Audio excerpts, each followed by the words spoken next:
بسم اللہ الرحمن الرحیم نحمدہ ونصلی علی رسولہ الکریم۔ ناظرین السلام علیکم ورحمۃ اللہ وبرکاتہ۔ آج کا ہمارا موضوع ہے آپ صلی اللہ علیہ وسلم کی سیرت کا ایک واقعہ۔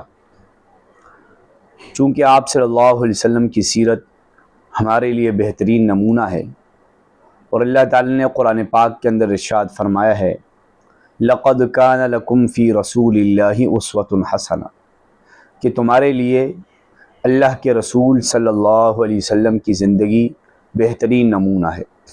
تو اس لیے آپ صلی اللہ علیہ وسلم کی سیرت کا ایک واقعہ ہم بیان کر لیتے ہیں۔ اور یہ واقعہ اس وقت پیش آیا جب آپ صلی اللہ علیہ وسلم کو بھی نبوت عطا نہیں ہوئی تھی۔ آپ صلی اللہ علیہ وسلم کی عمر مبارک اس وقت 35 سال کی تھی، اور قریش نے بیت اللہ کو دوبارہ تعمیر کرنے کا ارادہ فرمایا۔ اور اس وقت بیت اللہ کو دوبارہ تعمیر کیوں قریش نے کرنے کا ارادہ فرمایا؟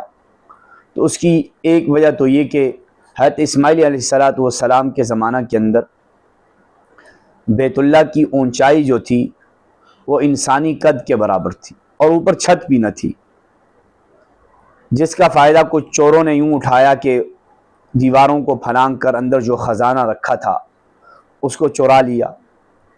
اور اسی طرح بیت اللہ کی تعمیر انتہائی خشک اور پرانی ہو گئی تھی، اور پھر اسی سال ایک زور کا سیلاب آیا جس کا بہاؤ بیت اللہ کی طرف تھا، تو جس سے اس بات کا اندیشہ تھا کہ کسی بھی وقت بیت اللہ کی عمارت گر سکتی ہے۔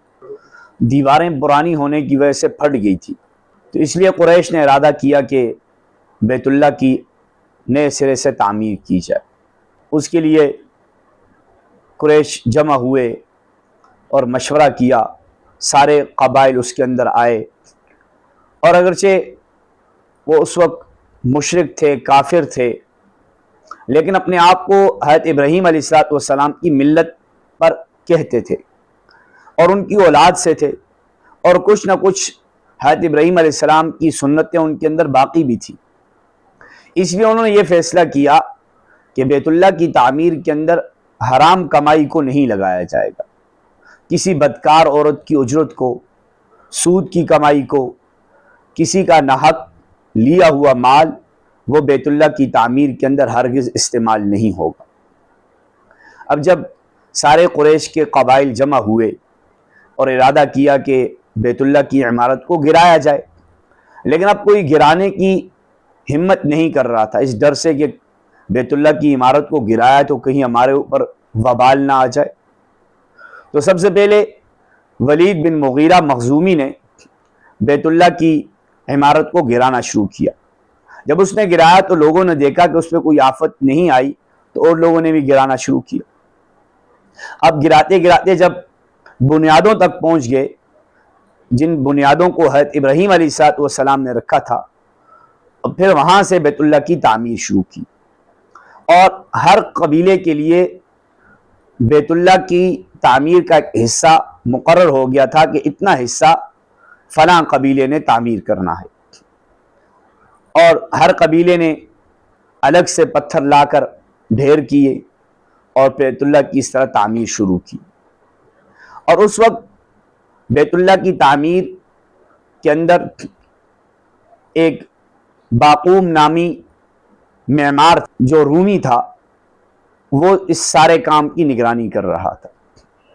اب بیت اللہ کو تعمیر کرتے کرتے جب بیت اللہ کی دیواریں 15 ہاتھ اونچی ہو گئی، تو اس وقت انہوں نے پھر بیت اللہ کے اندر 6 ستون کھڑے کیے اور ان کے اوپر چھت ڈالی۔ اور پھر یہ بھی ہوا کہ قریش کے اندر حلال کمائی کم پڑ گئی، تو انہوں نے بیت اللہ کے اندر یہ کیا کہ شمال کی طرف سے بیت اللہ کی لمبائی کو تقریباً 6 ہاتھ کم کر دیا، جو آج جو حصہ حتیم کہلاتا ہے، یہ دراصل پہلے بیت اللہ ہی کا حصہ تھا۔ اور اس طرح جب بیت اللہ کی تعمیر مکمل ہوئی تو اب مسئلہ رہ گیا کہ بیت اللہ کی دیوار کے اندر حجر اسود کو لگانے کا۔ اب اس معاملے کے اندر ہر قبیلہ یہ چاہتا تھا کہ یہ سعادت ہمیں ملے، اور اس پر ان کا اختلاف ہوا، اور یہ اختلاف بڑھتا گیا، اس میں 4-5 دن لگ گئے اور ان سے کوئی فیصلہ نہیں ہوا، اور اندیشہ ہو گیا کہ یہ اختلاف بڑھتے بڑھتے کہیں اس سے سنگین قسم کی جنگ نہ چھڑ جائے۔